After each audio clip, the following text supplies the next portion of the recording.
पंतप्रधान नरेंद्र मोदी यांच्या हस्ते कर्तव्य भवन 3चं उद्घाटन होत आहे। पंतप्रधान नरेंद्र मोदी आता त्या ठिकाणी पोहोचलेले आहेत।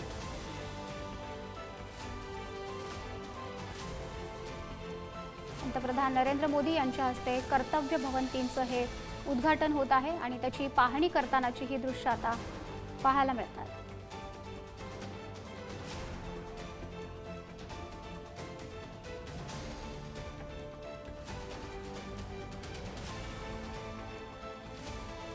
पंतप्रधान नरेंद्र मोदी यांच्याकडून कर्तव्य भवन 3ची पाहणी केली जात आहे।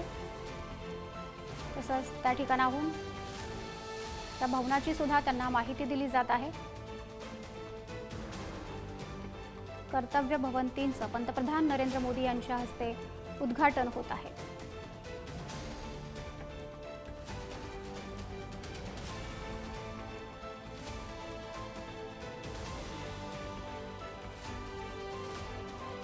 पंतप्रधान नरेंद्र मोदी यांच्याकडून या कर्तव्य भवन 3ची पाहणी केली जात आहे। तसंच त्यामध्ये त्याबाबतची माहिती सुद्धा त्यांच्याकडून दिली जात आहे। अनेक मंत्रालय विभाग एकाच ठिकाणी आल्यानं आता प्रक्रिया ही सुलभ होणार आहे। पंतप्रधान नरेंद्र मोदी यांच्याकडून कर्तव्य भवन 3ची पाहणी सुद्धा केली जात आहे। कर्तव्य भवन हे आधुनिक प्रशासन व्यवस्थेचे प्रतीक ठरणार आहे। विविध मंत्रालय विभाग हे एकाच ठिकाणी आल्यामुळे कार्यकुशलता समन्वय सुद्धा या निमित्तानं वाढणार आहे। पंतप्रधान नरेंद्र मोदी यांच्या हस्ते कर्तव्य भवन 3चं उद्घाटन होत आहे। अनेक मंत्रालय विभाग एकाच ठिकाणी आल्यानं आता प्रक्रिया सुलभ होणार आहे।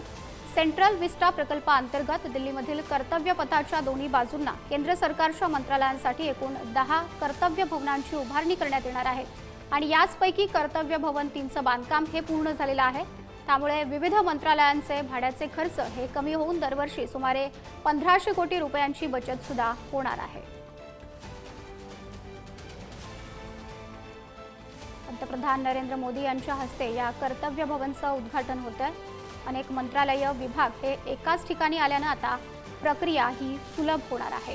सेंट्रल विस्टा प्रकल्पाअंतर्गत दिल्लीमधल्या कर्तव्य पथाच्या दोन्ही बाजूंना केंद्र सरकारच्या मंत्रालयासाठी एकूण 10 कर्तव्य भवनांची उभारणी करण्यात येणार आहे आणि याचपैकी या कर्तव्य भवन 3चं हे बांधकाम पूर्ण झालेलं आहे, ज्याचं पंतप्रधान नरेंद्र मोदी यांच्या हस्ते उद्घाटन होत आहे।